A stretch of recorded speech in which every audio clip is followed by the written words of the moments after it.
Ora, boa tarde a todos, sejam bem-vindos a mais um debate promovido pela CNA, pela Confederação Nacional da Agricultura. Eu sou a Laura Tarrafa, sou da CNA e cabe-me a tarefa de moderar este debate que tem o tema Floresta e Incêndios por outras políticas agroflorestais. Permitam-me um cumprimento inicial a todos os operacionais, em especial aos bombeiros voluntários e também às populações que combatem o fogo, neste momento em algumas zonas do nosso país, e que tentam resolver as consequências mais imediatas destas situações. Obviamente cumprimentar o painel de oradores, que muito amavelmente aceitaram o convite de participar neste debate e pela disponibilidade que demonstraram o professor Francisco Rego, o engenheiro Pedro Gomes e o Aníbal Cabral daqui da nossa região centro. Cumprimentar também todo o público que assiste ao debate através do Facebook da CNA. E é importante, quando nós falamos de floresta, perceber do que é que estamos a falar. A floresta nacional tem sido um tema central na discussão pública, mas não é por ocupar um terço do território, nem por ser o principal uso do solo em Portugal, mas sempre por motivos bastante negativos, aliás, motivos errados, e que parece quase que funcionam como em ciclo. São os incêndios, são as multas de incumprimento das limpezas, e chegamos sempre a um argumento que para nós é importante desconstruir, que é que o grande problema é a pequena propriedade como o grande problema e o alvo a abater. Falar de floresta, é importante conhecer o objeto então de que falamos. Segundo o Inventário Florestal Nacional mais recente, que tem dados, se não me engano, de 2015, mas penso que sim, que é isto, retrata a área da floresta de hoje com 34% de montado, 30% de pinhal, 26% eucaliptal e 10% de carvalhos e castanheiros e outras espécies de menor expressão. Em 2016, ainda no tempo em que as florestas se enquadravam institucionalmente junto da agricultura e do desenvolvimento rural, surge a reforma das florestas, da autoria de Capolas Santos, baseada em 12 medidas, que foram apresentadas como a grande solução para as florestas. Já neste governo, também do PS, a floresta ganha um outro papel. É vista e é acentuado o papel de ativo ambiental, passando até para a tutela do Ministério do Ambiente e da Ação Climática, possivelmente em resposta às grandes ambições que Portugal tem nesta questão do mercado de carbono e de outras questões. Ainda este ano, sobre a tutela da Secretaria de Estado das Florestas, foram apresentados vários programas, nomeadamente o Programa da Transformação da Paisagem, dirigido aos territórios com maior perigosidade de incêndio, um regime jurídico de arborização e rearborização que parece que dá mais responsabilidade às autarquias, seguindo aqui um caminho poderá ser da maior responsabilização dos municípios, uma vez mais, e há também aprovado um regime de manifesto de corte em que aqui as autarquias também parecem ter um papel fundamental, entre outras medidas, decretos, leis, que a floresta já parece estar habituada a receber. No meio de tanta legislação, o que nos interessa a nós, que na agricultura familiar e produtores florestais, é perceber efetivamente o que é que tem chegado ao terreno. De uma forma geral, nós não assistimos às grandes diferenças. As grandes diferenças continuam a floresta nacional monocultural, desordenada, dominada pelo eucalipto, essencialmente na zona centro e norte, e o sobreiro a sul, e que parece estar constantemente ao serviço de grandes, muito grandes empresas, enquanto que as pequenas têm alguma dificuldade de ir vivendo e de conseguirem continuar a sua atividade. As taxas de execução do PDR 2020 na área da floresta são bastante baixas, acompanhado de um desinvestimento também estatal, por via do Orçamento do Estado, no que se chama o cofinanciamento, portanto, para as medidas da floresta, e quando há, parece que, mais uma vez, a dar resposta aos interesses da grande indústria no setor da floresta. Para além disso, ajudas públicas, como o Fundo Ambiental e o Fundo Florestal Permanente, que destinados ao reordenamento da floresta, é muito bem, da recompensa dos serviços de ecossistema, mas que parece, mais uma vez, bastante cobiçadas pelos grandes grupos económicos, sejam da fileira florestal ou não. Portanto, já começamos a ver outros grupos a tentar entrar na floresta. Se parece claro quem é que tem comido a carne, sabemos também a quem é que tem calhado os ossos. São aos pequenos proprietários, não é? Com preços baixíssimos à produção da madeira, que variam de região para região e também da altura e da própria qualidade, não é? Não só da madeira, mas também da cortiça. Portanto, há efetivamente um monopólio. Mas esta questão do preço é central para nós, CNA, na perda do interesse económico da floresta e, em especial, nas regiões de minifúndio. Mas quando nós lançamos este debate já tínhamos colocado algumas questões que eu acho que é importante relembrar. Afinal, para mudarmos esta situação, que tipo de políticas agroflorestais são necessárias? Como é que devemos repensar a organização da floresta e valorizando a sua multifuncionalidade? De que forma o aumento do preço da madeira na produção, de que forma é que a defesa da agricultura familiar pode efetivamente contribuir para um mundo rural vivo e que seja capaz de travar a grande violência e a extensão dos incêndios que temos assistido cada vez mais na nossa floresta. Sem mais demoras, vou passar a palavra aos nossos oradores. Cada convidado tem cerca de 10 minutos para intervir, sendo estes 10 minutos flexíveis, não muito, mas flexíveis.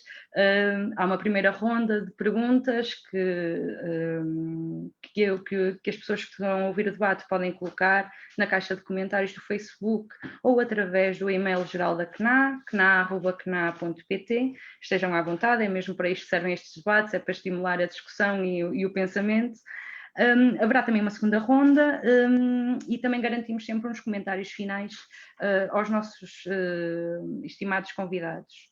Sem mais demora, vou passar a palavra ao professor Francisco Rego, que é presidente vem nessa qualidade de presidente do Observatório Técnico Independente para a Análise, Acompanhamento e Avaliação dos Incêndios Florestais e Rurais.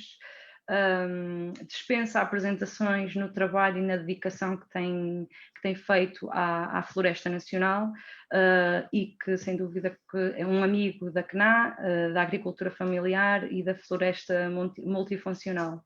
Professor, tenha a palavra, por favor.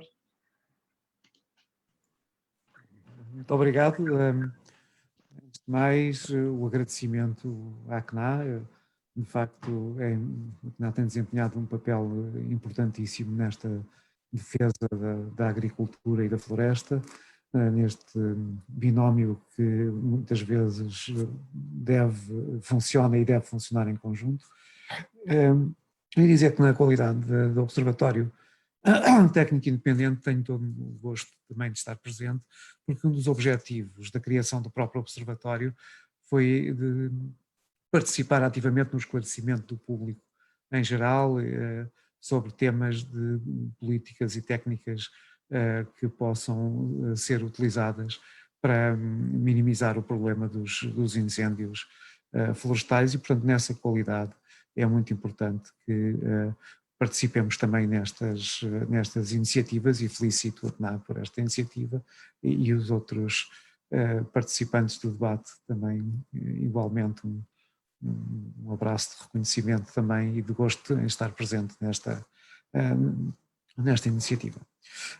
Gostava de dizer que há aqui, de facto, como foi muito bem posto pela nossa moderadora, há aqui assim questões que são muito importantes para analisar o problema dos incêndios florestais, e para isso tem que se ir um pouco à raiz do problema. Sem ir à raiz do problema não conseguimos ter, de facto, soluções que sejam sustentáveis. O problema é muitas vezes visto como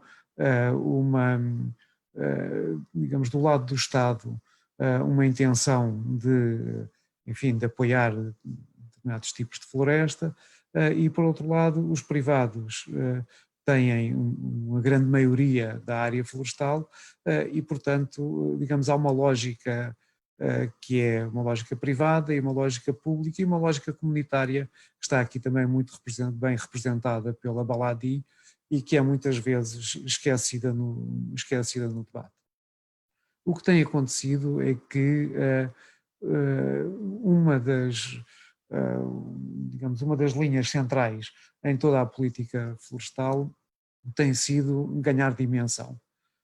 Ganhar dimensão porque a gestão florestal tem que estar associada para poder ter uma área suficiente para poder ser gerida, etc. E isso, evidentemente, é muito mais simples de fazer no sul do país, onde a dimensão da propriedade já é bastante significativa, mas no centro e no norte essa questão não existe, ou existe muito menos, e também nas áreas em que há já uma dimensão de propriedade significativa, e estamos a falar sobretudo nos baldios, esses apoios do Estado também não têm sido significativos ao ponto de garantir a sua sustentabilidade.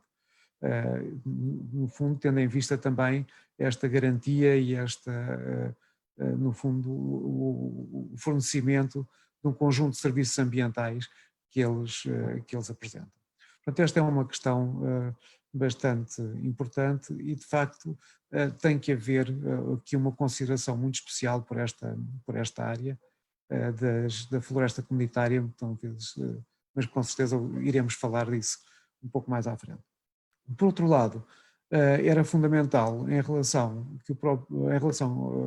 à própria participação do Estado que ele tivesse uma visão coerente e consistente sobre sobre que floresta é que queremos no futuro e quais são, digamos, a composição da floresta que o público em geral, porque a floresta é de propriedade em geral privada, mas os serviços que presta são serviços públicos. E, portanto, é muito lógico que, digamos, haja o debate público sobre que tipo de floresta é que nós queremos. Essa discussão foi feita no âmbito da primeira Estratégia Nacional para as Florestas e depois nos planos regionais de ordenamento florestal, mas depois, digamos, ela foi muito esquecida quando se fixaram as metas dos planos regionais de ordenamento florestal e da própria Estratégia Nacional para as Florestas. Era obrigatório que, sobretudo depois dos grandes incêndios que deflagraram, sobretudo depois de 2017, que fosse aproveitada esta oportunidade para se alterarem as metas tanto da Estratégia Nacional das Florestas como dos planos regionais de ordenamento florestal e que fosse essa visão que pudesse, que era uma visão pública com discussão de todos os participantes, que pudesse dar condições de financiamento e de apoio às entidades e aos privados que pudessem alinhar, digamos, e contribuir para a obtenção para chegar a uma floresta mais adequada ao nosso território. Ora bem, essa tem sido uma tecla que o Observatório desde o princípio tem tentado potenciar e tentado, digamos, fazer com que entre na agenda também do governo, da opinião pública, com pouco sucesso, digamos. Mas era importante porque dos PROFs dos planos regionais de ordenamento florestal irão acontecer as indicações para os planos diretores municipais.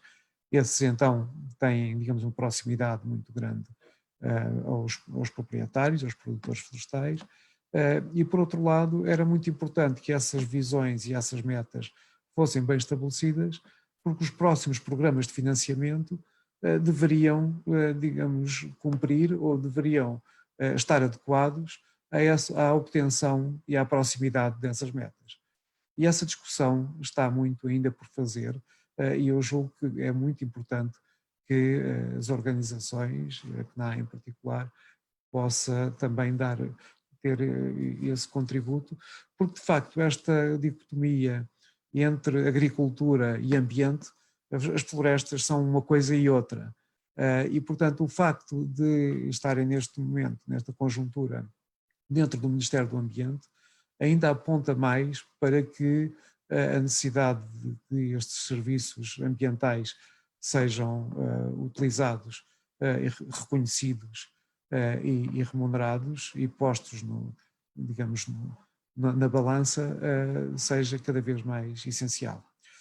Ora bem, em termos de discurso público e de algumas das medidas que têm sido apresentadas, parece que esse caminho digamos, está a ser prosseguido, mas quando se fala, por exemplo, em programas de transformação da paisagem, que foram bastante bem avaliados pelo nosso observatório, eles continuam a ter, digamos, uma ambição de projetos piloto, de vamos ver como é que isto funciona para depois alargar ao país, e a floresta, digamos, precisa de muito mais músculo, muito mais rapidez, e precisa que essa lógica seja uma lógica que se estenda rapidamente ao país inteiro, porque só com ela é que podemos começar a melhorar, a modificar a nossa paisagem, porque são os estímulos públicos que depois também dirigem e apontam os caminhos aos privados, que se não tiverem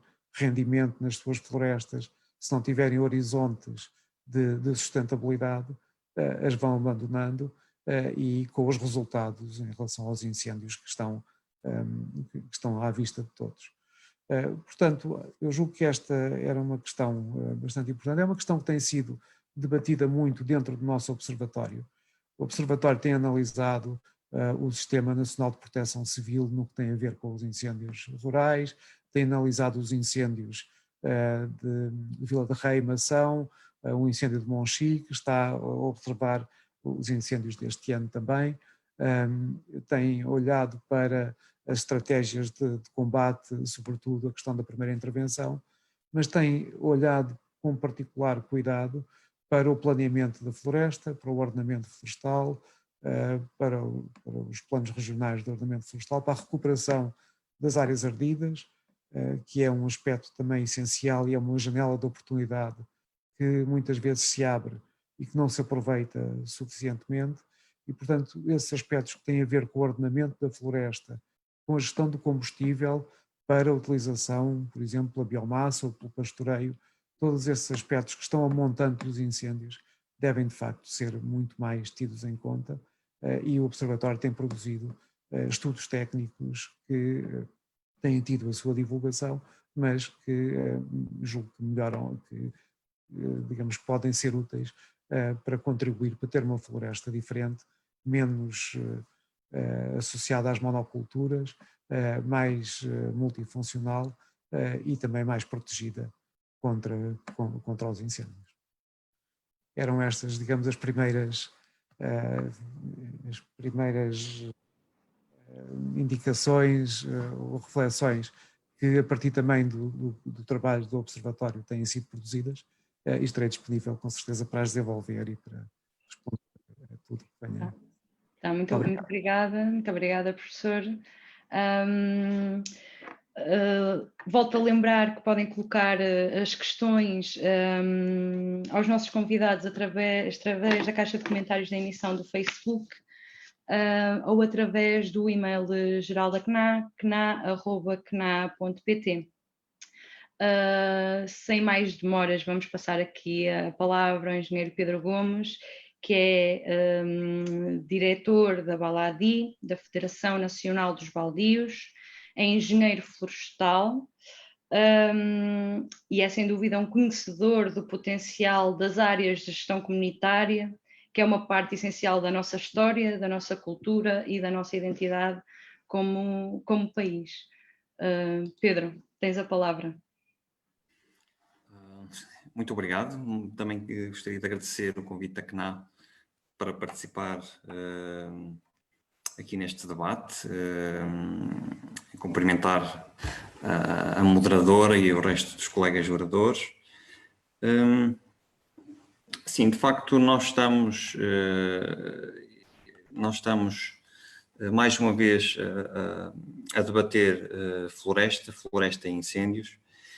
Infelizmente, e até pelo próprio título, nós percebemos que os incêndios estão quase ao mesmo nível da floresta, isto é, como se em termos de valor se pudesse sequer comparar estas duas situações, mas de facto, infelizmente, é a realidade que temos.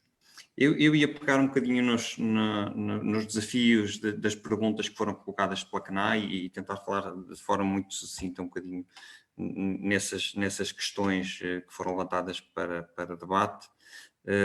A primeira diz respeito à questão das políticas agroflorestais e quais são os problemas e o que é que falta mudar a nível de políticas. Assim, eu vou falar um bocadinho da minha componente técnica, portanto eu sou técnico, no meu dia-a-dia, portanto eu não faço política, mas sou alvo dela quando tento implementá-la e contacto com os nossos associados e com os nossos baldios e proprietários florestais. E, portanto, de facto, gerir floresta, plantar floresta é algo que é muito difícil neste país. E é algo que não faz sentido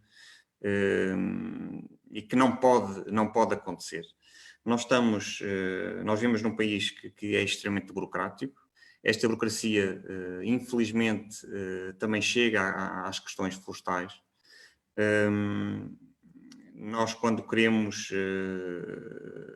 executar algum tipo de intervenção a nível florestal, a quantidade de legislação, a quantidade de figuras de ordenamento de planos é algo abismal, é algo que não faz sentido,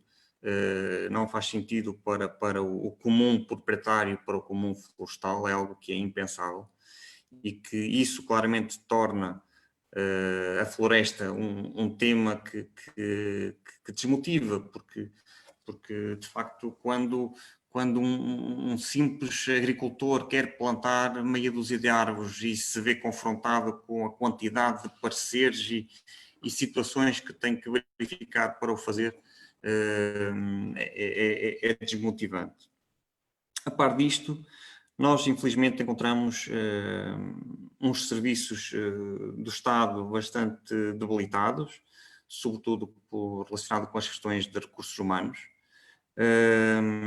E, portanto, sempre que há necessidade de pedir algum tipo de informação, de procurar tirar dúvidas, de enquadrar algum tipo de situações, as respostas são muito, muito difíceis de obter.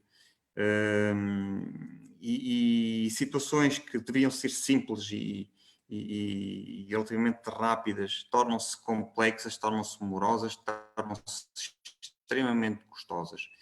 Isto tudo faz com que a floresta acabe por ser desvalorizada e as pessoas se desmotivem nesta questão relacionada com a floresta. A nível de legislação, como eu já tinha referido, nós temos legislação a sair quase todos os meses. É quase impossível nós mantermos atualizados sobre as questões florestais, porque isto é constantemente a sair legislação.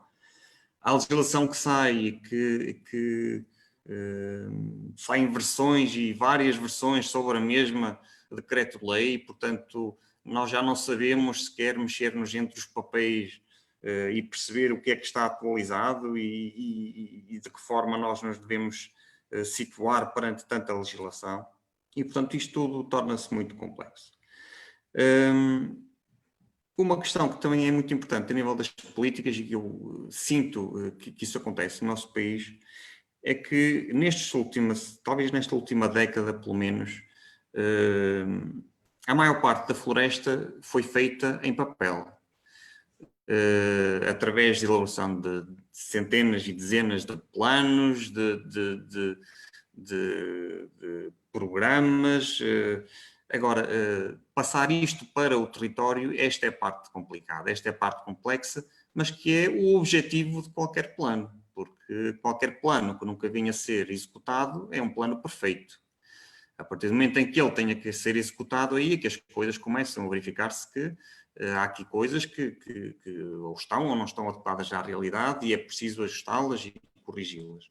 E, portanto, aquilo que me parece que falta muito a nível de política florestal é esta capacidade e celeridade de perceber o resultado de uma política e de a poder aferir no sentido dela ter ou de atingir os objetivos que nós pretendemos. É claro que se o objetivo nunca for executá-la, e portanto a política será perfeita. E é nesse sentido que acho que nós estamos a falhar muito nesta questão de perceber se as políticas que estão a ser tomadas são realmente as mais corretas e perceber o feedback do território perante essas políticas. A nível da questão da floresta e do nosso ordenamento e da multifuncionalidade da nossa floresta. Aqui há uma diferença brutal com a questão da política, porque quando nós falamos em reordenar a floresta, significa nós intervirmos no território, significa nós descermos ao território e executar e mexer com o território. E, portanto, é esta parte que não tem acontecido suficientemente, em que as políticas, esta separação e este fosso que existe entre a política que é feita e a realidade do território ou a realidade dos proprietários, fazem com que aquilo que tem vindo a ser feito em termos de intervenção na floresta seja bastante reduzido. A questão da multifuncionalidade é uma questão que é primordial, porque de facto a floresta tem que ser vista e tem que ter rentabilidade, porque de outra forma o interesse que ela tem desaparece, e essa rentabilidade passa muito por esta multifuncionalidade. Infelizmente, eu penso que esta multifuncionalidade não tem sido suficientemente aproveitada.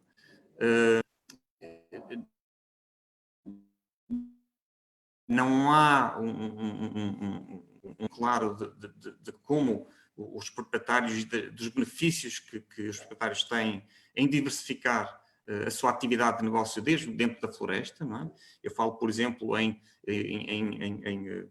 poder produzir ao mesmo tempo madeira, por exemplo, de madeira e resinagem, ou apicultura com floresta, e, portanto, todas estas situações iriam trazer uma vantagem económica muito grande para os produtores florestais. Acho que falta muita formação, devia haver mais cuidado em termos de políticas para fomentar este tipo de situações, mesmo em termos de apoios públicos e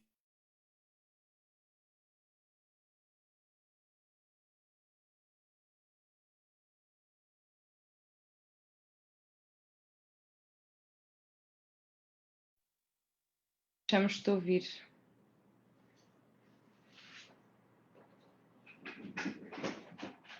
Pedro?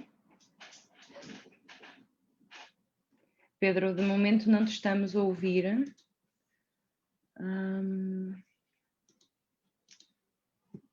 Vamos só aguardar isto. O grande desígnio é que chega a internet a todo o território e, ao que parece, não está a acontecer. Pedro, nós perdemos-te. Estão a ouvir? Agora já te estamos a ouvir, desculpa. Tu estavas na parte da formação técnica, se pudesses retomar. Sim, desculpa. pronto. Eu estava a dizer que a formação de técnicos, mesmo das instituições públicas, é necessário formar e sensibilizar toda a estrutura florestal para esta questão da multifuncionalidade, porque de facto a melhoria da rentabilidade da floresta é essencial para que ela permaneça e continue a ser uma boa opção. Eu depois estava a falar também que a nível de áreas comunitárias nós temos uma vantagem muito grande perante os proprietários particulares, que tem a ver com a dimensão. As áreas comunitárias geralmente, em média, pelo menos da maior parte das áreas que eu conheço, eu atribuiria uma área média de 450 hectares, 450 hectares de área média, portanto é uma área que permite desenvolver um conjunto de projetos muito interessantes.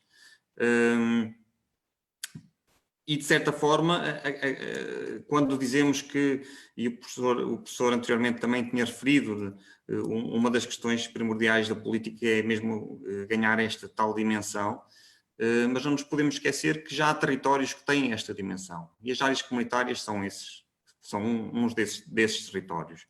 E, portanto, nós podemos trabalhar perfeitamente nesses territórios, tentar desenvolvê-los. Portanto, não é por ausência de áreas com dimensão que nós não podemos ir trabalhando e fazendo algum bom trabalho. Essas áreas já existem, as áreas comunitárias são um exemplo disso. Além disso, nós temos mais recentemente o projeto que a Baladi tem estado a trabalhar, que tem a ver com o agrupamento de áreas baldias, portanto, para além de já sabermos que são territórios com alguma dimensão, ainda estamos a trabalhar no sentido de as poder agrupar e ganhar escala, e, portanto, torna-se ainda mais interessante o desenvolvimento destes territórios. Mas uma questão que também se coloca e que é extremamente importante, quer seja nas áreas comunitárias, quer seja nos particulares, tem a ver com o apoio e financiamento que existe, com a clareza das políticas públicas, porque de facto o apoio e financiamento que nós temos é pouco consistente, pouco coerente e pouco previsível. Nós, para gerirmos, e nós como gestores, nós temos que ter percepção de quais são os instrumentos que nós temos à mão para executar um conjunto de intervenções na floresta. Se não nos for dado de forma clara, de forma previsível, nós estamos sempre ao sabor de políticas que são erráticas, que são momentâneas, e nós não é possível gerir a floresta dessa forma. Tem que haver alguma estabilidade nas políticas para que nós possamos ter uma perspectiva de futuro e intervir sobre o território dessa forma.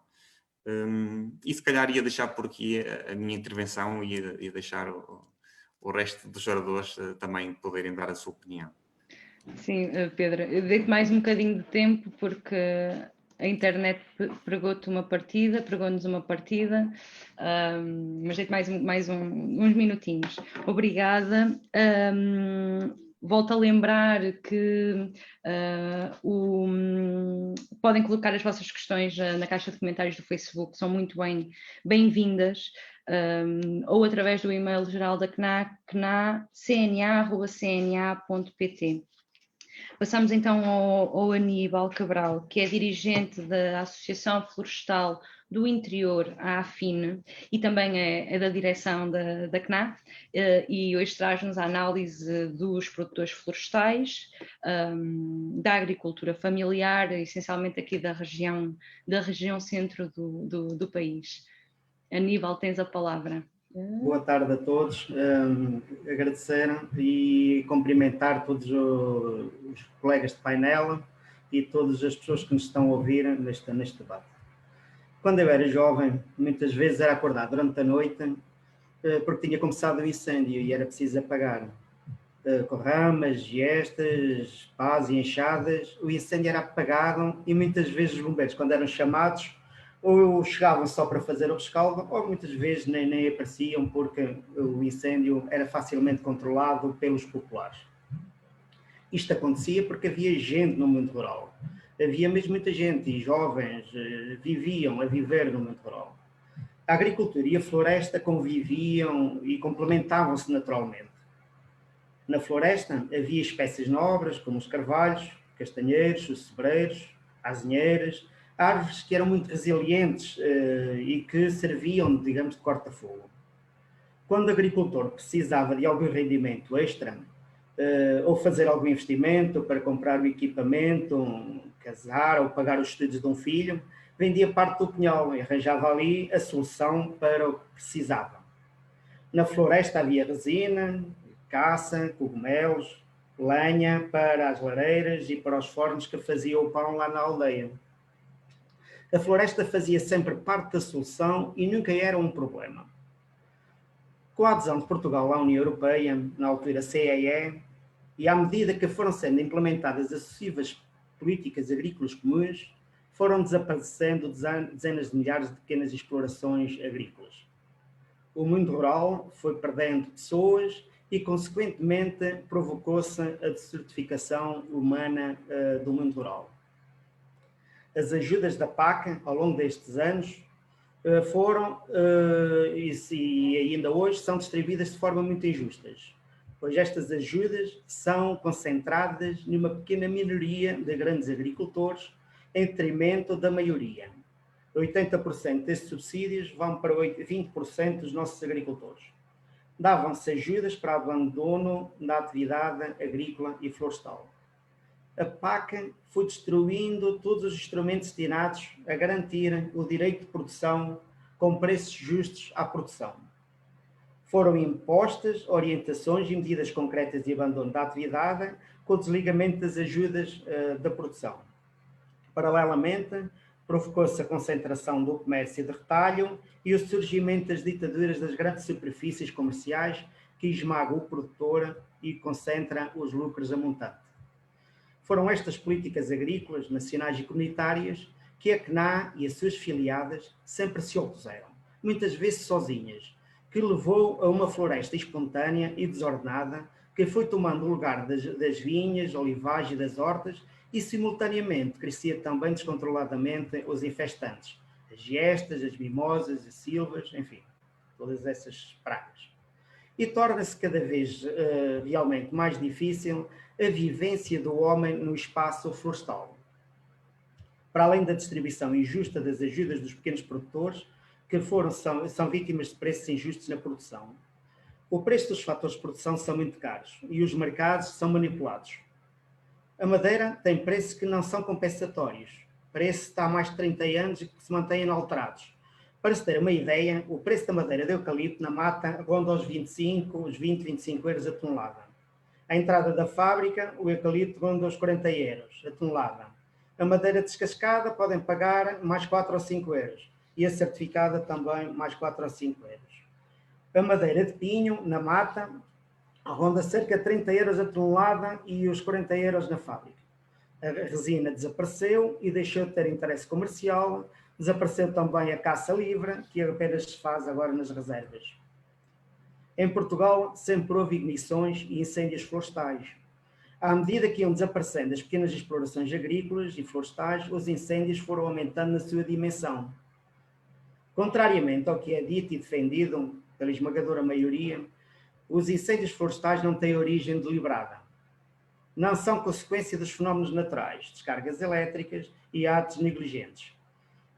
Queimadas mal controladas, lançamento de foguetes, pontas de cigarros mal apagadas, riscos de vidros ou fagulhas, de máquinas, escapes ou escapes de chaminés. Nos últimos 3 anos, as estatísticas europeias revelam que Portugal tem ocupado o lugar cimeiro em termos de área ardida.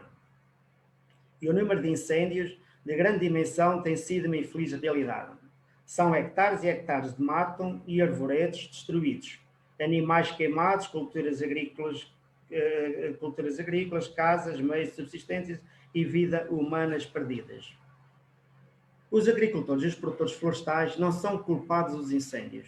Tentam criminalizar os agricultores, mas de facto eles são dos últimos responsáveis. Eles sim são vítimas da situação.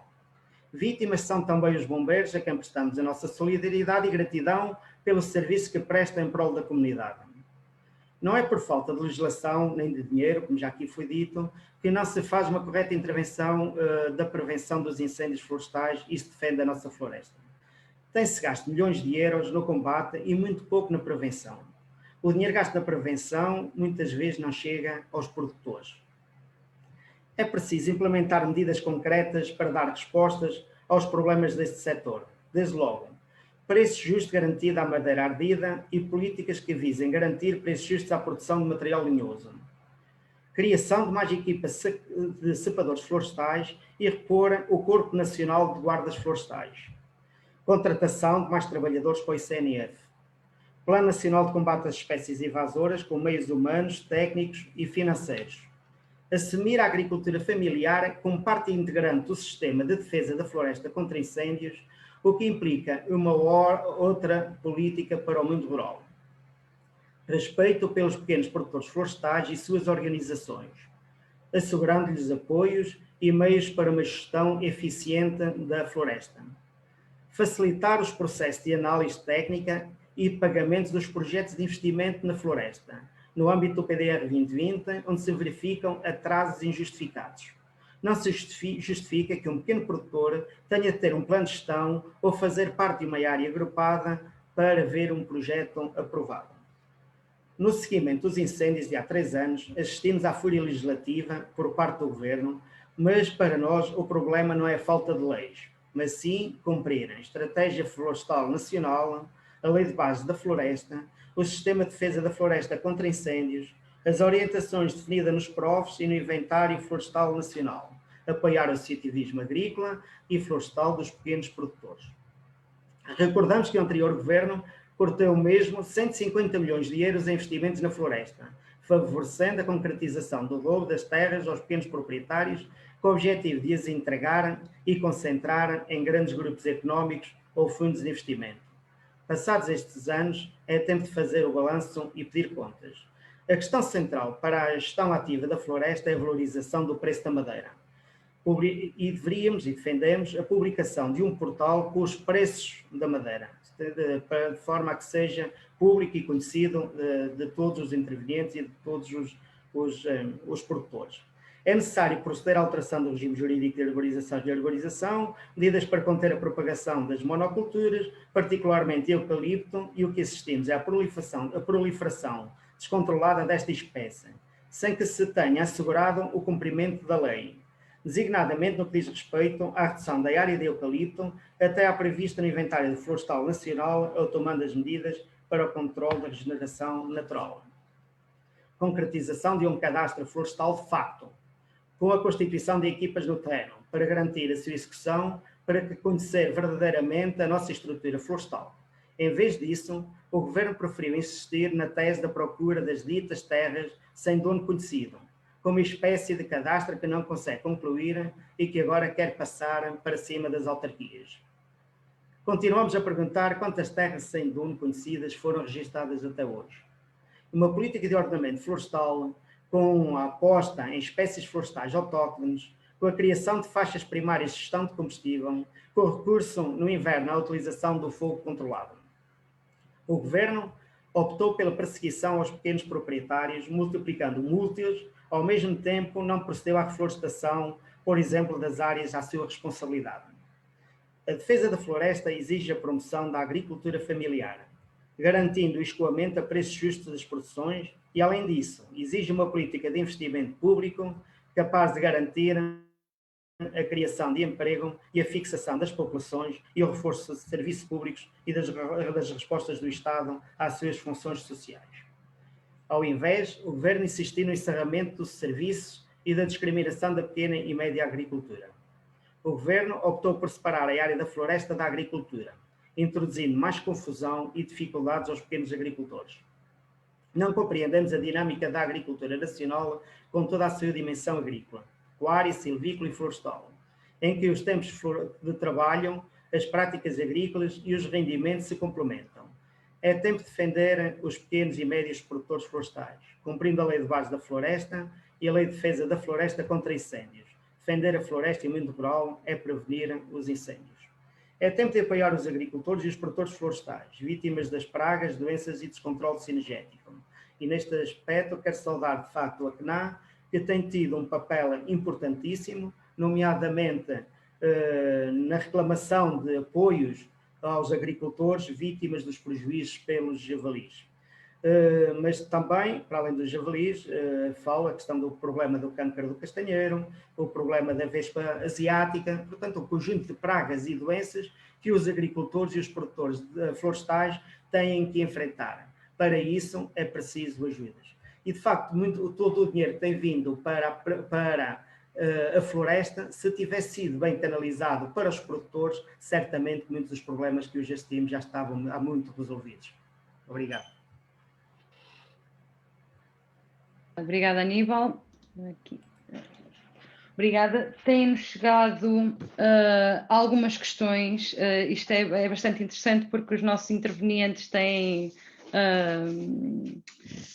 as áreas não se sobrepõem, mas complementam-se e por isso as questões que vão ser colocadas eu vou tentar, algumas têm de ser mais orientadas, mas vou tentar...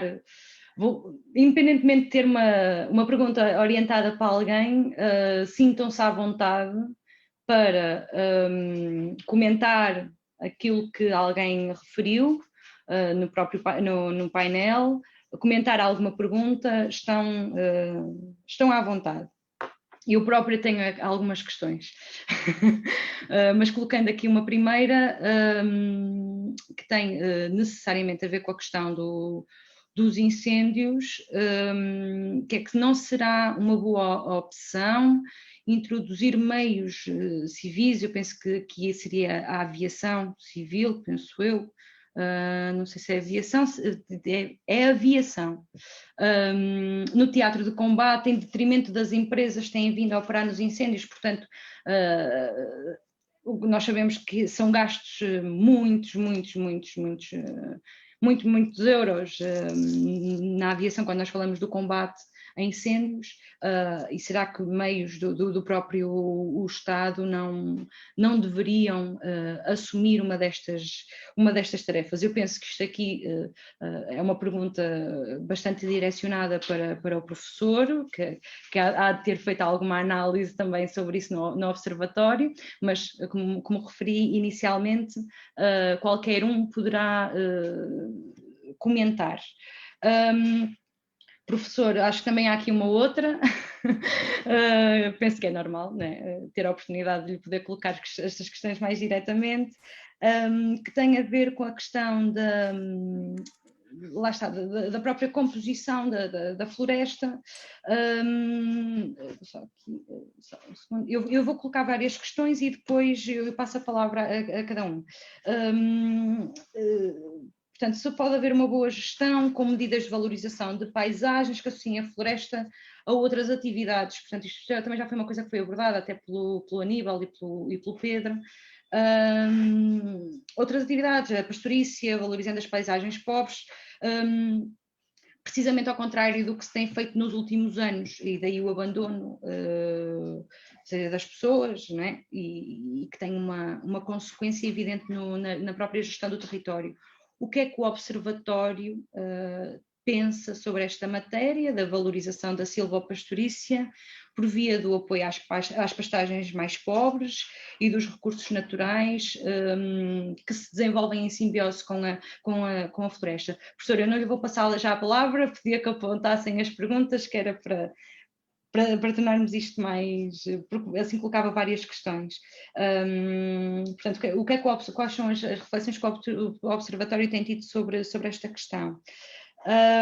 Outra questão, que é uma questão que até o Pedro, acho que o Pedro colocou, e o Aníbal também penso que sim, que é, tomam-se muitas medidas e não se fazem balanços daquilo que é colocado no terreno.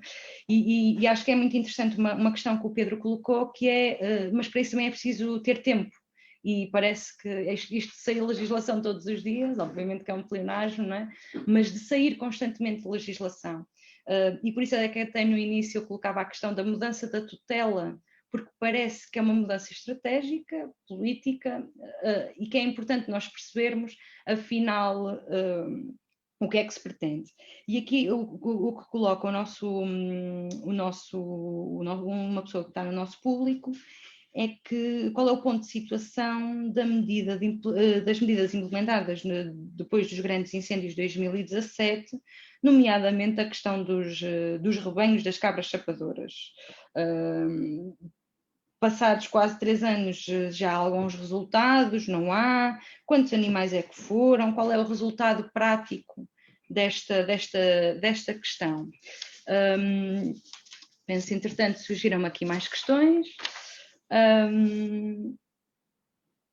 Também perguntam o aumento do efetivo da Força Especial de Bombeiros seria uma boa solução para o combate mais eficaz aos fogos rurais? Isto é uma questão que se levanta muito da profissionalização dos bombeiros, mas também dizer a verdade que o nosso corpo de bombeiros, que baseado em bombeiros voluntários, é alvo de muita inveja por esta Europa, que tem alguma dificuldade de compreender um corpo de bombeiros que funciona pela vontade das suas populações. Que é isso que são os nossos bombeiros voluntários. Mas a questão é se não seria, se uma força especial, ou o aumento de efetivo de uma força especial de bombeiros não seria uma boa solução para o combate aos incêndios. Mais uma outra questão, alguém que nos diz que vive numa zona do interior, envelhecida, cada vez mais desertificada, e que verifica que há menos incentivos aos pequenos proprietários para manterem os seus terrenos limpos. Quando o valor que é pago pelos madeireiros não é suficiente para pagar os trabalhos de silvicultura que são necessários. Como é que se pode mudar este paradigma? Quais é que são os mecanismos que existem? E como é que se pode criar novos mecanismos para conseguir inverter esta tendência? Penso que para já, e já são bastantes as questões, eu acabei por não direcionar a maior parte delas, direcionei mais 2 para o professor, mas acho que todos tocaram em algum destes pontos e todos podem dar um comentário.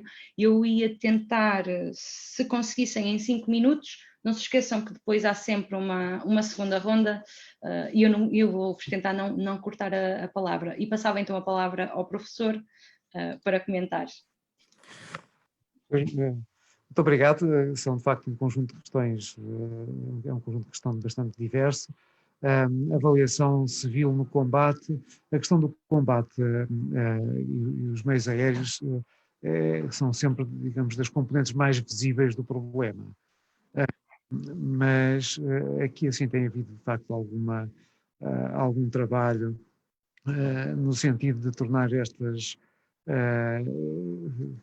esta intervenção mais estável do ponto de vista plurianual, etc., mas tem havido também alguma dificuldade em manter aquilo que é muito importante, que é uma rapidez de primeira intervenção. Um dos trabalhos do Observatório foi exatamente esse, de tentar que a primeira intervenção, tentar perceber de que modo é que a dimensão dos incêndios dependia da rapidez da primeira intervenção, e de facto é extraordinariamente importante.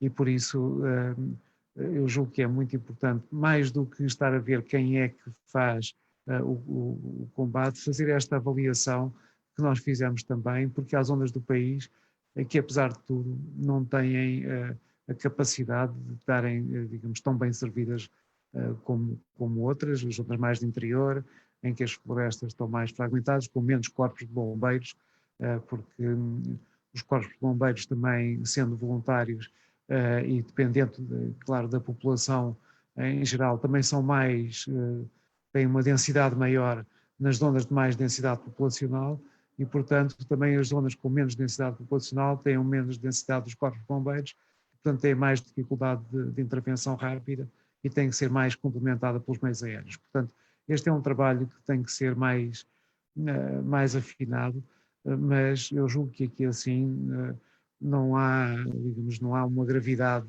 ou não há nada de especialmente complicado a registar. Muito mais complicada é esta questão da avaliação e do balanço, porque esta, digamos, também é uma pecha nacional. Eu, aliás, acho que são duas. São, como muito bem foi posto anteriormente, a legislação, sobretudo no setor florestal, tem que ser consistente, tem que ser coerente, tem que ser conhecida e não pode estar em mudança todo dia sim, dia não, para não ser todos os dias, como já disse, mas há uma lei de bases da política florestal que foi consensualizada na Assembleia da República. Uma estratégia nacional para as florestas que foi objeto de um grande debate. Planos regionais de ordenamento florestal. E este nível nacional, digamos, ligado à Assembleia da República, ao Governo e depois às regiões, seria suficiente e não precisamos de mais mecanismos se eles fossem operacionalizados de uma maneira mais correta. Portanto, não precisamos de outros programas, mas precisamos, sobretudo, de pôr um financiamento e este investimento do Estado ao serviço dessa estratégia e dessa estratégia que é conhecida e que é plurianual. E esse é que me parece que é o grande falhanço. E depois a falhanço da avaliação. Por exemplo, é criado um Plano Nacional de Gestão Integrada de Fogos Rurais sem ter havido uma avaliação do plano anterior, do Plano Nacional de Defesa da Floresta contra Incêndios. Como é que nós podemos, digamos, dar saltos qualitativos e melhorar o sistema sem fazer a avaliação dos sistemas anteriores? E a mesma coisa se passa com as cabras sapadoras, com um conjunto de outros temas e outras iniciativas, todas elas interessantes, mas que não são avaliadas. E, portanto, estamos sempre, digamos, no domínio das opiniões, do tal achismo que é muito comum nestas discussões, e, portanto, uns acham que funciona, outros acham que não funciona, mas não temos, digamos, informação suficiente que permita balizar estes. E a mesma coisa em relação aos plano de desenvolvimento rural, por exemplo. Nós sabemos o que é que aconteceu, sabemos para onde é que os dinheiros foram, em princípio essa informação é pública.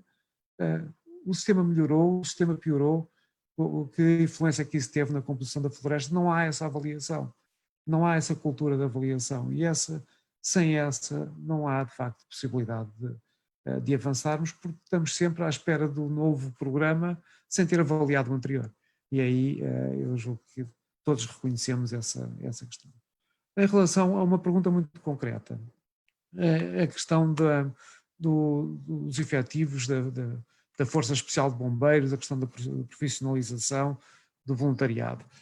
De facto, Portugal tem esta situação muito particular de uma tradição de voluntariado de associações dos bombeiros, associações militares de bombeiros com os seus bombeiros voluntários, etc., que é de facto uma peça centralíssima neste sistema todo e a quem todos devemos reconhecer e agradecer. Mas não é suficiente, é reconhecidamente não suficiente e nós precisamos de uma profissionalização e de uma qualificação cada vez maior. Não é porque eles não desempenham muito bem muitas das funções para que fazem, mas que a exigência em relação aos incêndios, com uma acumulação de combustível cada vez maior, com as alterações climáticas que criam meteorologias cada vez mais complexas. Tudo isto é muito mais exigente e obriga a uma muito maior profissionalização e uma muito maior qualificação dos agentes para lidar com estes fenómenos mais complexos. E aí, de facto, houve boas notícias com a criação desta Força Especial de Bombeiros, que passou a Força Especial de Proteção Civil e associada a um núcleo de apoio à decisão na Autoridade Nacional de Emergência e Proteção Civil, que tem incluído tecnologia, ciência, conhecimento neste sistema. Mas, e isto é sempre depois o copo meio cheio e meio vazio, houve um bom embrião, houve de facto uma boa partida, mas este corpo desta Força Especial de Bombeiros, agora Força Especial de Proteção Civil, que é a única força que o Estado de facto tem própria para lidar com o ataque ampliado aos incêndios, ela ainda está completamente precária. Portanto, os vínculos que esta força tem são vínculos precários, não estão ainda estabilizados, elas têm tido alguma erosão, porque são, como nós temos dito no Observatório, as pessoas são canibalizadas, esses sistemas são canibalizados para outros que oferecem melhores condições de vencimento, e esta força, que é absolutamente essencial, tem sido um pouco acompanhada. Eu julgo que não é dificuldade da própria Autoridade Nacional de Emergência e Proteção Civil, que estão muito interessados e têm essa componente muito desenvolvida, mas de facto é que não sei quais são os problemas, são as burocracias de que o Pedro Gomes falava, as questões administrativas, as questões da dificuldade de compreensão da urgência do problema, mas os operadores dos centros distritais de operações de socorro, esta Força Especial de Proteção Civil está de uma forma, digamos, completamente, digamos, inexplicável, com uma precariedade muito grande, e é ela que tem contribuído em muito para o combate aos incêndios, sobretudo quando eles não são menos visíveis, porque nós estamos todos muito habituados a ver na comunicação social os meios aéreos, e portanto é natural as perguntas sobre os meios aéreos serem bastante mais frequentes, mas a atuação noturna, a atuação das equipas mais especializadas, que atacam o fogo quando ele está mais fraco, que é quando as temperaturas descem, quando o vento desce, quando a umidade relativa aumenta. Essa é a altura mais eficaz do combate, menos visível e, portanto, menos publicitada. E eu gostava de aproveitar também este debate para dar também uma força a essa força para que e um reconhecimento, porque é este caminho que também tem que ser feito na área do combate. Finalmente, só uma última questão. Em relação a como é que se pode mudar a floresta, não é? Na minha perspectiva e na nossa perspectiva, quer dizer, a floresta, quando os incentivos estão numa determinada direção, os proprietários, os produtores florestais, eles aderem e a floresta muda quando os incentivos estão para aí dirigidos. A floresta de eucalipto foi assim que se criou, incentivos privados da indústria que canalizaram muita da floresta para estas monoculturas. Os incentivos, se forem para a tal floresta mais multifuncional, para os serviços do ecossistema, diria eu, complementando o preço reduzido da madeira, porque de facto quando estamos a falar de multifuncionalidade já não é só a madeira que deve ser paga, devem ser outros serviços, e o Ministério do Ambiente também tem essa obrigação. Se esse pacote de serviços for suficientemente rentável, naturalmente os proprietários, os produtores florestais poderão dirigir-se e conduzir e criar uma floresta que seja mais interessante do ponto de vista económico, privado, mas também do ponto de vista ambiental, público, que é aquilo que nos importa. Desculpem se eu me alonguei um pouquinho, mas as perguntas também eram suficientemente... Sim, professor, não há problema, não há problema.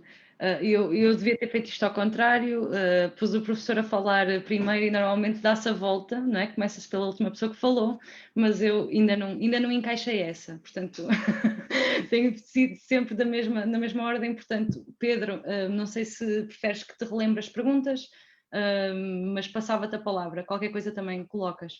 Obrigada. Certo. Assim, as perguntas, todas elas pertinentes, Eu vou tentar pegar aqui em pelo menos duas, que também o professor aqui pareceu-me que não terá abordado. Uma que me parece muito interessante e pertinente tem a ver com os rebanhos das cabras sapadoras. Nome que para mim é infeliz, é um nome que logo à partida é extremamente infeliz.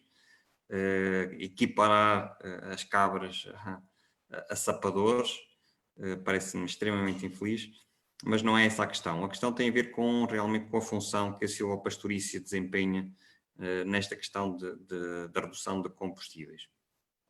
E esta parece mais uma daquelas políticas que até parece uma boa ideia, e mas que há que conhecer o território e perceber em que território é que nós nos situamos para que isto tenha implementação. E eu digo isto porquê? Porque é histórica esta questão de alguma divergência entre a silvopastorícia e a floresta. Não é uma questão de incompatibilidade técnica, essa acho que está mais que ultrapassada, a silvopastorícia é benéfica para a floresta. A questão tem a ver com a questão histórica da relação que nós temos em Portugal entre pastores e floresta. E, portanto, sendo uma ideia interessante, ela deveria ter tido o cuidado de perceber e de tentar aproximar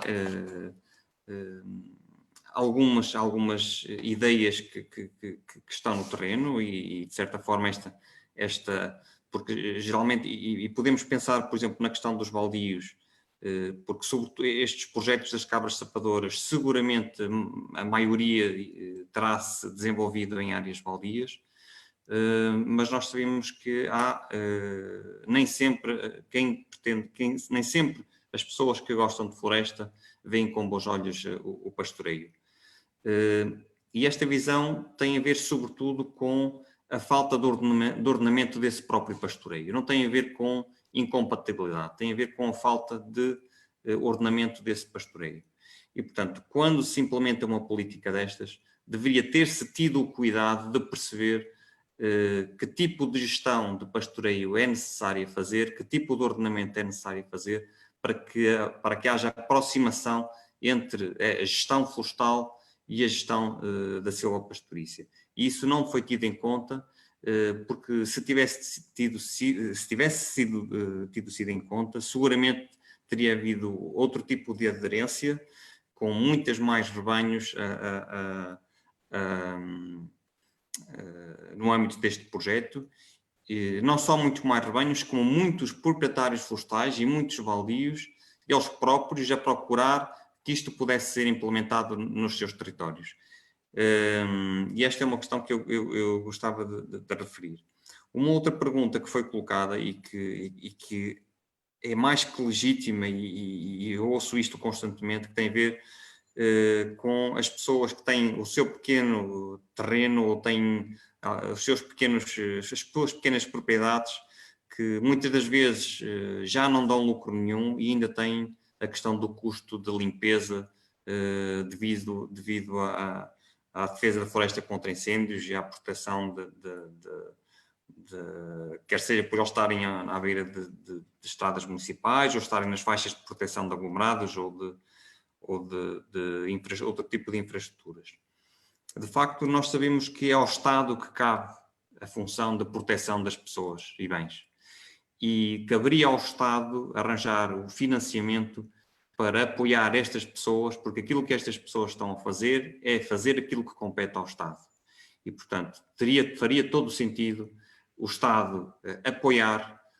Não digo que o Estado tenha capacidade para pagar a sua totalidade, mas ficaria-lhe muito bem de poder apoiar, dentro do possível, para que estas pessoas possam fazer aquilo que compete ao Estado e não incidir sobre elas o peso enorme que é manter uma propriedade limpa em Portugal, em que o mato está constantemente a crescer.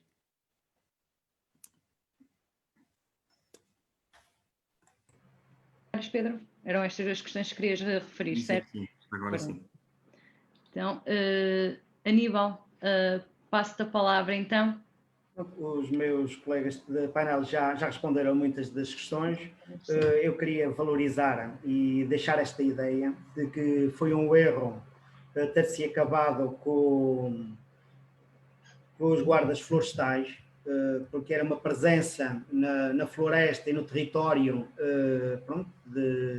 muito importante, e considero que de facto tem que se retomar esta figura do guarda florestal, que é essencial no território. Em relação aos apoios, o PDR 2020 é um sistema muito burocratizado, tendo em conta o nosso tipo de produtores. Muitos têm dificuldades de acesso e, digamos, os regulamentos são muito condicionantes do investimento. Naturalmente, já não falo do autofinanciamento que é necessário para muitos projetos avançarem, que também é uma condicionante muito grande, mas a questão da burocracia e das exigências que são colocadas aos produtores limita a presença, a elaboração de projetos para o desenvolvimento da atividade.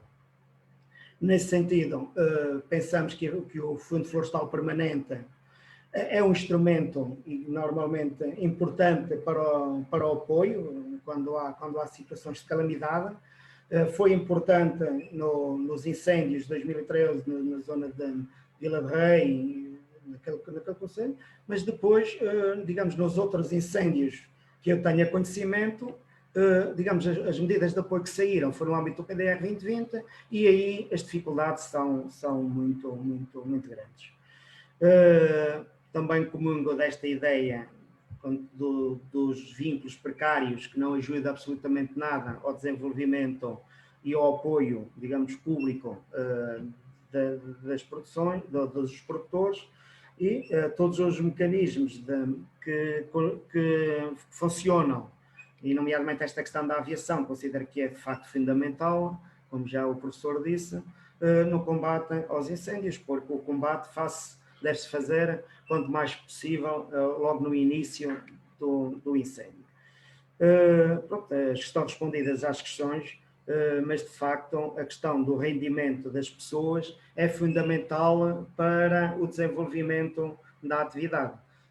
Como eu disse há pouco, a floresta não pode ser sempre encarada como um problema, mas sim como uma potencialidade, porque sem floresta há um conjunto de atividades que não existem no território e, naturalmente, a floresta e a agricultura são essenciais.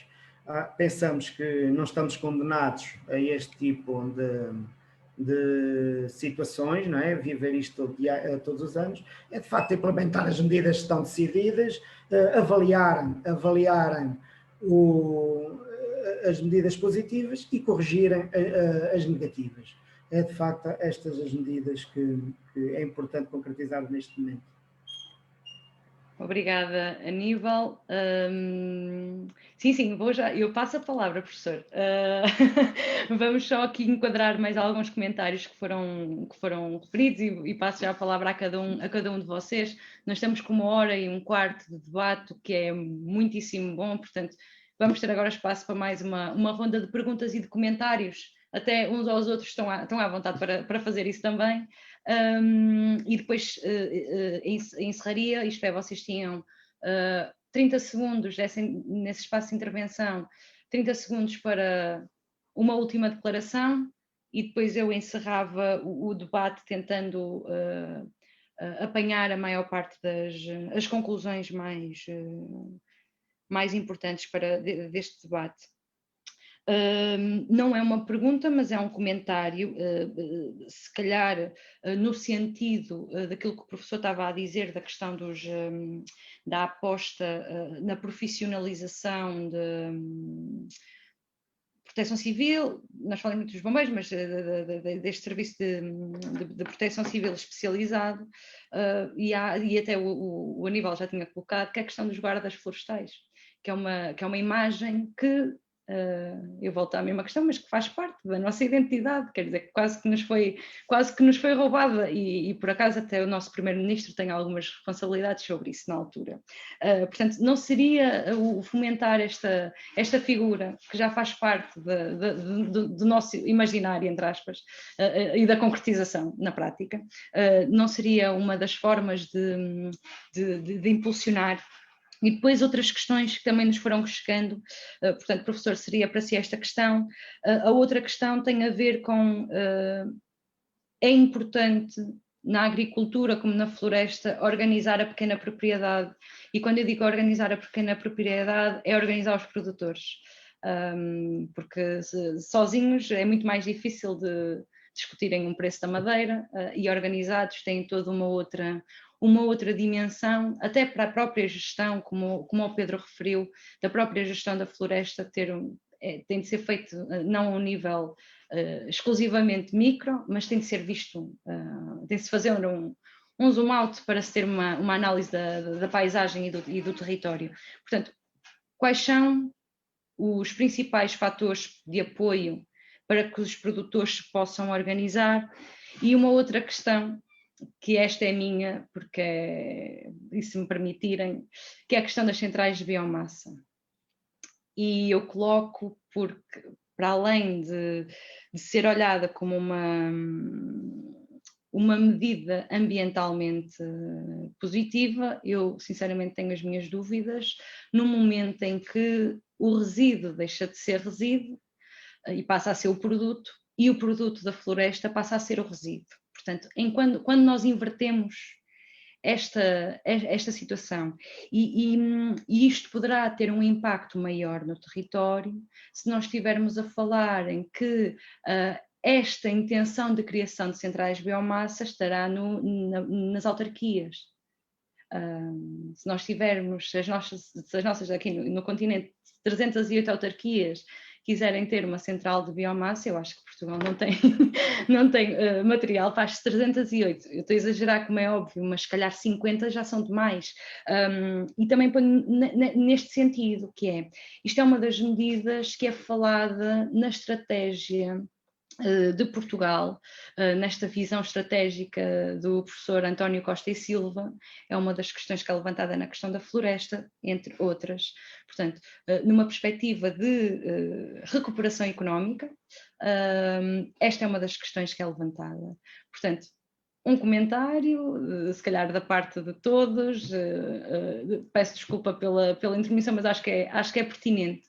Acho que é pertinente. E também no âmbito desta recuperação económica, nós sabemos que vem algum dinheiro da União Europeia, sabemos que o vamos pagar a peso de ouro, mas que vem algum, e então convém perceber para onde e para quem. E, portanto, eu agora ia fazer ao contrário. Portanto, Aníbal, passava a ti a palavra e pedia então, e depois faço uma nova ronda para intervenções finais, está bem? Aníbal, então passava-te a palavra, ok?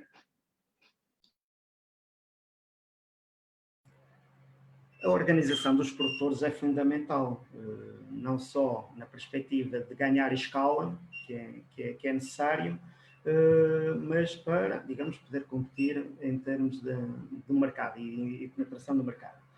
Esta figura que foi criada, que era as IFs, as Zonas de Intervenção Florestal, em tese e teoricamente é uma boa medida e foi importante, mas falta financiamento, ou seja, se os produtores, e batemos sempre no mesmo problema, se os produtores não têm dinheiro para investir, também não podem colocar, digamos, no financiamento da própria estrutura. E aí ou há apoios públicos para a constituição e o funcionamento da estrutura de apoio aos produtores, ou as coisas morrem logo à nascença. Já há muitos anos, uns 3, 4 anos, que não abriu nenhuma medida de apoio à constituição de ZIFs em Portugal. Mesmo para a elaboração dos elementos dos planos de gestão, também não há medidas de apoio às IFs, né? E isso era necessário. Se depois se coloca a necessidade dos agricultores estarem em modelos de gestão, portanto tem que se criar os mecanismos para que efetivamente seja possível as pessoas estarem organizadas. Depois, a questão das centrais de biomassa. De facto, estou de acordo com a Laura, quando ela diz, sim senhora, as centrais de biomassa são importantes, e eu não tenho nada contra. Se os investimentos forem privados, podem surgir centrais que se quiserem neste país. O problema é quando são canalizados dinheiros públicos para centrais que depois não vão ter a utilidade para que efetivamente são criadas. Porque quando as centrais deixam de queimar os sobrantes da floresta para passarem a utilizar, digamos, madeira boa, não é? Há aqui alguma coisa que não está a funcionar muito bem. Mas seja como for, isto é um negócio, desde que não seja com dinheiros públicos e que os dinheiros públicos que forem empregos no financiamento destas centrais, se forem bem avaliados, pronto, acho que de facto também a sua existência é importante para permitir algum destroço de alguma biomassa e a criação dos muitos sobrantes da floresta. É nessa perspectiva que eu entendo, de facto, as centrais de biomassa.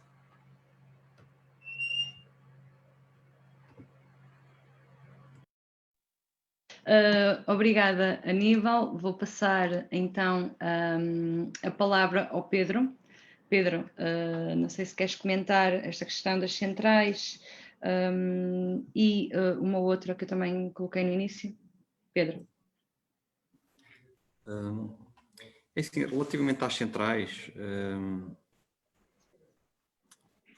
as centrais de biomassa, a minha opinião, tem muito a ver com, e vou um bocadinho ao encontro daquilo que o Aníbal disse, que é se elas nascerem da iniciativa privada e o financiamento for privado, o mercado funciona e funcionará normalmente e ele será equilibrado de forma natural. Se houver um financiamento público, como é isso que se prevê, há aqui uma deformação, não só do mercado, mas também do impacto que esta atividade poderá vir a ter.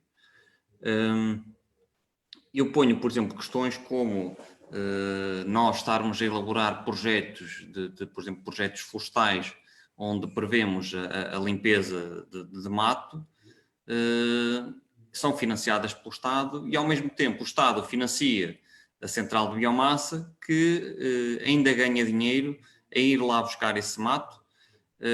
Portanto, há aqui acaba por haver aqui um duplo financiamento de duas entidades diferentes, mas que favorecem uma atividade que é uma atividade privada. E, portanto, eu não sou muito a favor de financiamento de centrais de biomassa, no sentido de, se elas forem sustentáveis, se elas forem economicamente viáveis, eu acredito, e sem apoios públicos, eu acredito que naturalmente iremos encontrar um equilíbrio entre o impacto que ele teria na natureza, digamos assim, e a sua utilização. Se elas forem financiadas, poderá haver uma utilização excessiva, inclusive de material, que à partida não deveria ser retirado, mas que, uma vez que é subsidiado, acaba por haver a possibilidade de o retirar, e isso pode ter um impacto mais negativo a nível de sustentabilidade de alguns ecossistemas. Se nós olharmos unicamente pela questão económica, a nível do proprietário florestal,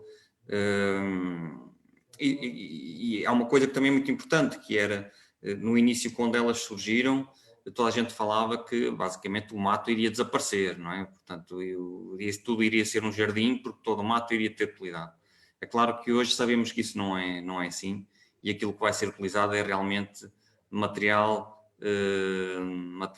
com valor, nomeadamente árvores e material arbóreo, ou material arbustivo arbóreo, mas nunca o mato propriamente dito. E isso vai igualmente destabilizar o mercado, porque, ou seja, material que teria um fim mais nobre irá competir com material que é subsidiado para fins menos novos, e portanto eu concordo também com aquilo que a Laura disse,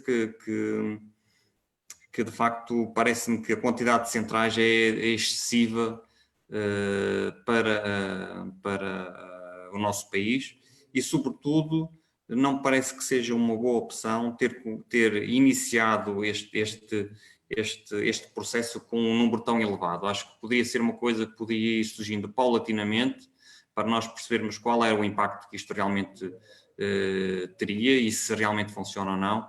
E se, por um lado, a nível da floresta, geralmente estamos sempre a funcionar como projetos piloto, que não passam de pequenos investimentos localizados, parece que ao nível das centrais funcionou ao contrário, que é quantas mais melhor e quanto mais conseguir abarcar melhor. E, portanto, eu tenho alguma relutância nesta questão das centrais.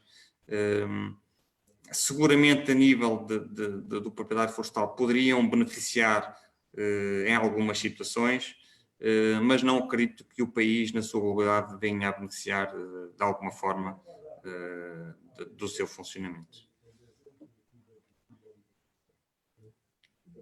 Obrigada, Pedro. Vamos então passar a palavra ao professor, que tem um bocadinho de sofrimento, deixá-lo tanto tempo à espera, mas tive de dar a volta para Com certeza. ser justa.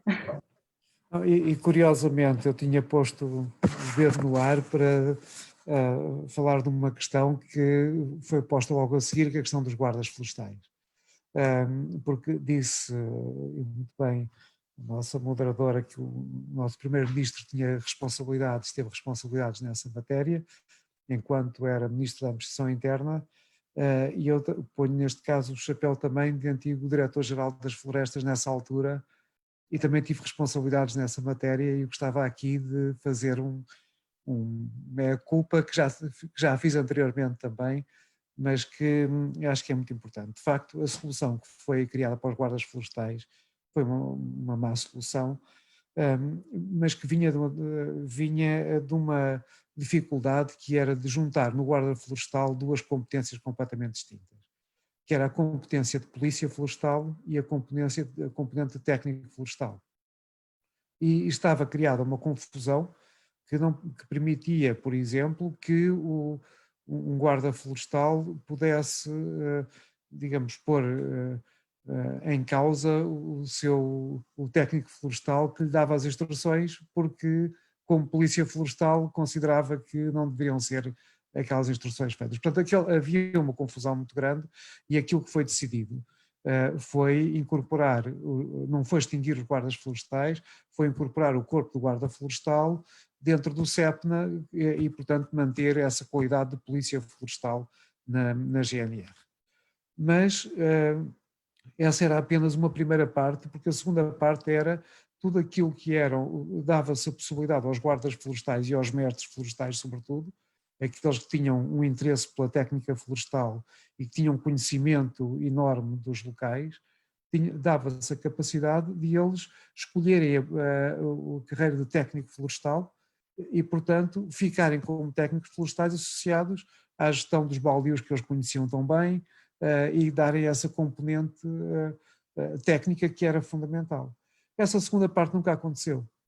Essa segunda parte eu estive depois, fui, digamos, afastado também do lugar de diretor-geral na altura e, digamos, a segunda parte que estava prometida e que estava falada nunca aconteceu. E portanto, com isso descapitalizaram-se imenso a vertente técnica e a vertente de proximidade da gestão florestal. Era muito importante separar as duas coisas, mas, digamos, com a água foi o bebé, quer dizer, portanto, aquilo que aconteceu foi que foram todos para desempenhar as funções de polícia florestal e continuam a desempenhar muitos deles, e bem, na parte da investigação das causas, etc., dentro da GNR e do CEPNA, essas funções, mas tudo aquilo que era a função técnica florestal e de proximidade com as populações perdeu-se completamente. e tem que ser recriado com outra figura qualquer ou com a mesma, mas de uma forma diferente.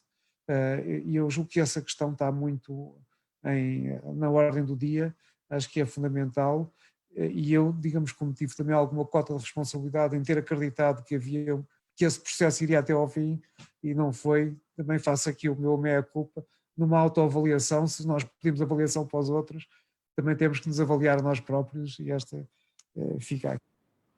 Em relação só às centrais de biomassa, a mesma coisa também naquela altura em que foi feita a Estratégia Nacional para as Florestas, foi feito uma ligação com a Direção-Geral de Energia. E foi a Direção-Geral de Energia que apontava para a utilização da biomassa florestal nas grandes centrais que estavam previstas, associadas à EDP, etc. E, portanto, foi uma tentativa de jogar a estratégia florestal com a estratégia de energia. Tanto da parte florestal como da parte da energia, e eu falei ainda há pouco tempo com os responsáveis na altura da Direção-Geral de Energia, foi um erro. Foi um erro apostar nas grandes, ou apenas nas grandes centrais da utilização de biomassa. E cada vez, e muitos dos outros países da Europa Central, da Áustria, da França, da Suíça, têm estado a utilizar cada vez mais pequenas utilizações de biomassa, não necessariamente para energia, para aquecimento, etc., porque o custo de transporte entre o local da gestão florestal e o local da sua utilização são custos muito, muito elevados. Portanto, se forem pequenas utilizações locais, o efeito multiplicador é muito grande e pode haver também mais controle sobre o tipo de material que estão a utilizar. Porque, de facto, uma boa ideia, se não é bem utilizada, se não é bem fiscalizada, rapidamente tem um efeito completamente contrário ao desejado, e é isso que, infelizmente, acontece muitas vezes por falta de fiscalização, por falta de verificação e por falta de acompanhamento daquilo que aparentemente é uma boa ideia, mas como o das tais cabras sapadoras, etc. Quer dizer, quando as coisas não são acompanhadas, quando não é feito o detalhe, o diabo está nos detalhes, quando o detalhe não é falado ou não é discutido e não é bem trabalhado, uma boa ideia transforma-se rapidamente numa má solução. E a mesma coisa em relação ao associativismo florestal, é perfeitamente fundamental que ele exista. As IFES foram excelentes pontos de partida, mas depois foram desacompanhadas. O financiamento podia ser feito para serem elas próprias a fazer o cadastro nas suas próprias zonas, tem imenso trabalho feito de levantamento dos proprietários, etc. Porque não operacionalizá-las e pagá-las para fazerem um cadastro, para colaborarem no cadastro a sério daquelas zonas. Quer dizer, há imensa coisa que poderiam fazer e que não foi, são projetos interessantes, consensualizados, a Assembleia da República, toda a gente achou muito bem a questão das IFES e continua toda a gente a achar bem, mas depois lembram-se de outras soluções e desacompanham, e a floresta não pode viver com estas permanentes flutuações, tem que ter de facto uma linha condutora permanente, conhecida, sustentável, e isso não, enfim, isso é que tem faltado. Obrigada, professor.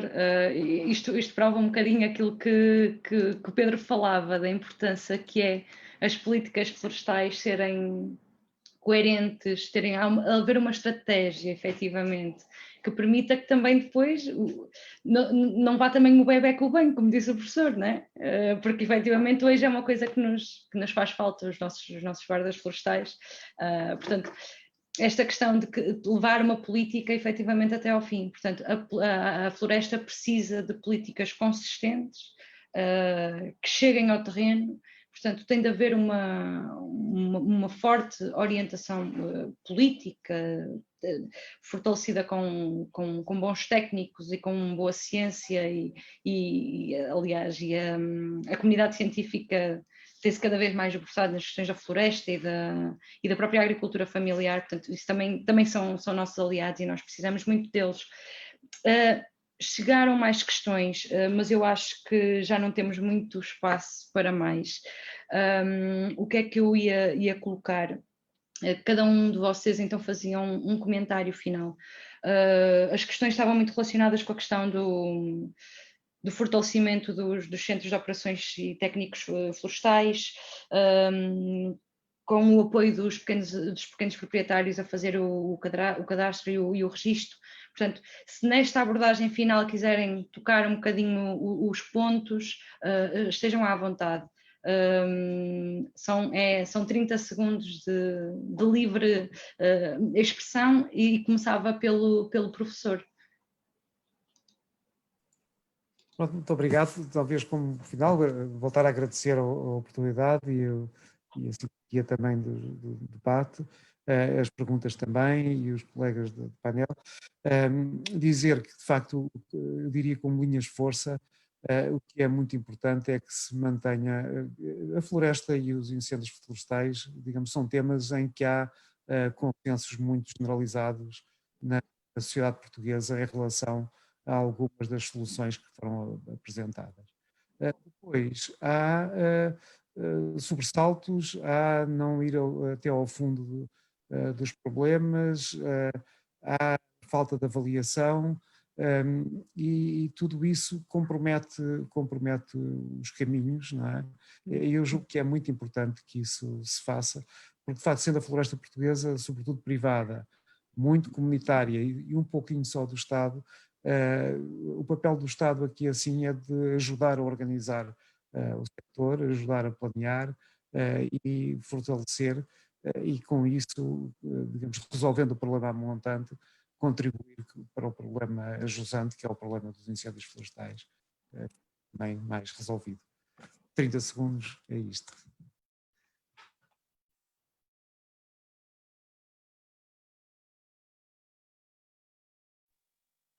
Esqueci-me de ligar o microfone, peço desculpa.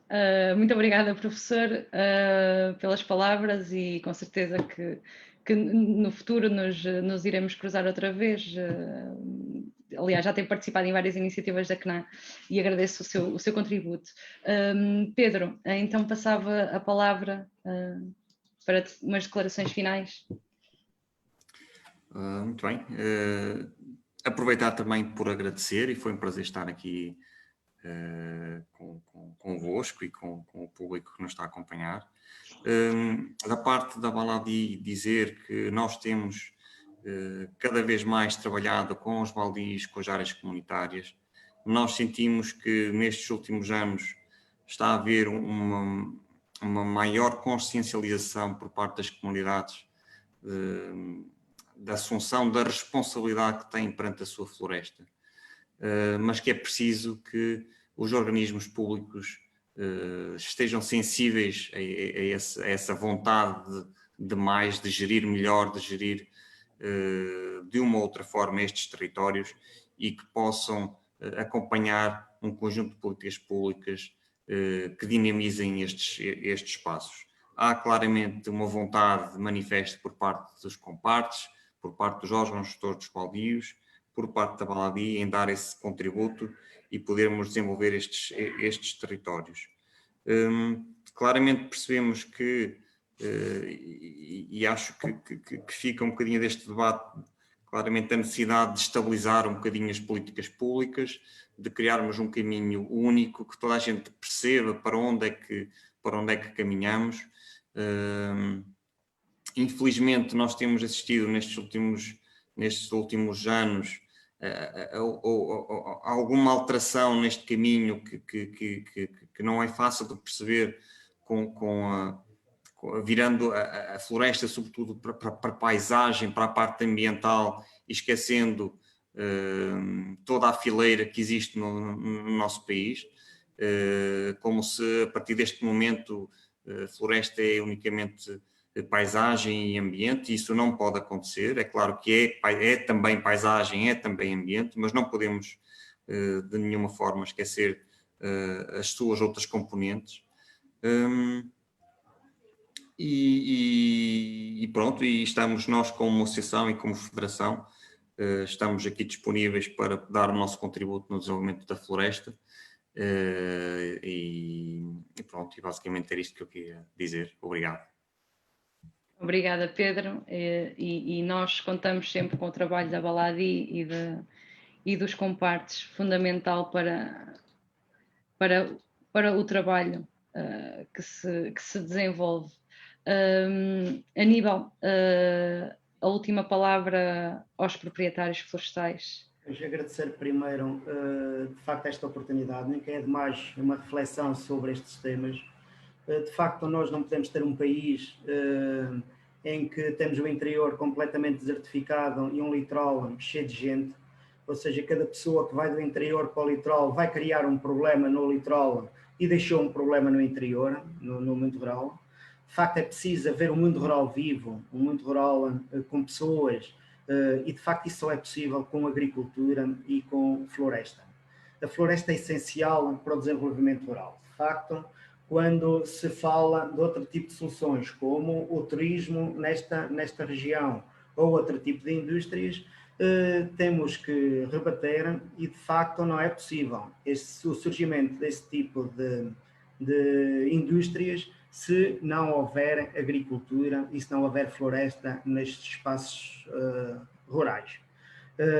Um turista não vem da Alemanha ou da Inglaterra ou de outra zona do país para vir a comer hambúrgueres ou para vir a ver paisagens desertas. Vêm porque, de facto, existe população no território, existem animais que eles podem, de facto, ver, e é isso que distingue os territórios. E só a agricultura e o mundo rural e a floresta é que podem, digamos, oferecer. Não é possível, de facto, querermos viver em territórios sendo pobres, ou seja, para se viver num determinado território tem que se lhe dar todas as condições de vida às populações, desde logo questões públicas, como as questões do ensino, as questões da saúde, as questões da segurança, né? São mecanismos fundamentais para que efetivamente as populações se fixem no interior e no mundo rural. E é de facto uma aposta no mundo rural, é uma visão de futuro, é ter uma visão de futuro e não aquela visão tacanha, desculpem a expressão, pronto, se não há gente no território não vale a pena investir. Não, quando não há gente, há potencialidades e há muita gente que saiu do território e quer voltar ao território. E temos que, de facto, ter políticas de atração das pessoas para este território. E, de facto, a floresta e a agricultura é fundamental nesta visão estratégica. Aníbal, muito obrigada. Eu vou só fazer aqui uma compilação muito rápida deste nosso debate, que foi bastante rico. A floresta, efetivamente, não é fácil de discutir. Tem uma panóplia de temas que nos levava a vários debates, até uma série de debates. Mas a análise que podemos fazer é que tanto a legislação não tem efetivamente resolvido os problemas essenciais da floresta e em especial dos produtores florestais, que é a questão do preço.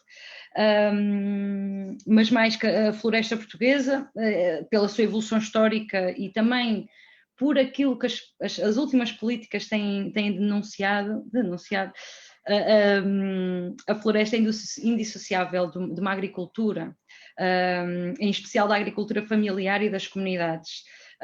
Por isso, falar da floresta é falar da produção, é falar da proteção, é falar da conservação, das atividades como a silvopastorícia, que aqui muito bem foi referida, da apicultura, da caça, da pesca, das atividades de lazer, do recreio, mas essencialmente floresta é falar de pessoas. Portanto, para alterar esta situação são necessárias outras políticas e aquilo que nós vamos concluindo ao longo deste debate, não consigo, como é óbvio, dizer tudo, mas pegando na visão da floresta, que foi um desígnio inicial do nosso debate, que é os incêndios são uma consequência, o que nos interessa é nós modificarmos a floresta que temos hoje. Portanto, os preços públicos da madeira, que os preços sejam efetivamente transparentes, que seja um processo democrático, que se perceba quanto é que se está a pagar à produção, que um produtor saiba quanto é que vale a sua madeira, que não esteja preso e que não seja encurralado pela grande indústria, como tem sido nos últimos anos, que faz com que os preços se mantenham iguais nos últimos 30 anos. Outra questão muito importante, que é a questão do falhanço, de não ir ao fundo dos problemas, de não fazer uma avaliação das políticas, de se avançar constantemente para políticas novas, para novos programas, sem olharmos para trás e sem analisarmos as suas consequências. Portanto, definir políticas quase como um síndrome ansioso, não é? Constantemente a produzir, mas sem sabermos quais são efetivamente as transformações no terreno. A valorização da multifuncionalidade acho que aqui foi clara, a questão do apoio à produção organizada, à organização dos próprios produtores deve ser facilitada, deve ser apoiada. Aliás, como deve ser apoiado e muito valorizado o papel dos baldios, que é muito importante, o trabalho que fazem, a forma como gerem, toda a ideia da propriedade comunitária, que a terra é de todos, e todos temos de tentar gerir da melhor forma, e esta questão da estabilidade na política da floresta, para que os técnicos, os agricultores consigam perceber o que é que vai ser o amanhã. E não estar constantemente a não saber o que é que aí vem. Eu não posso acabar este debate sem dizer uma frase que o Aníbal disse ontem, que eu acho que é muito esclarecedora daquilo que é a representatividade da floresta para a agricultura familiar.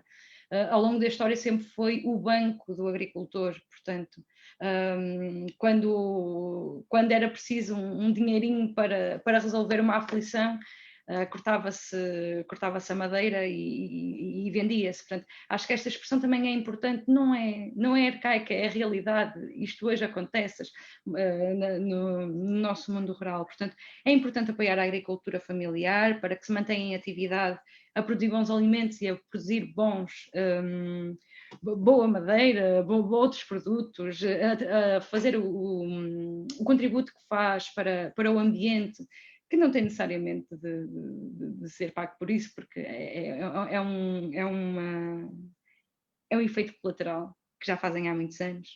Portanto, para isso é importante que hajam apoios públicos e centrados, e é preciso concretizar o Estatuto da Agricultura Familiar, que está na gaveta já há alguns anos, e que se exige que seja aplicado.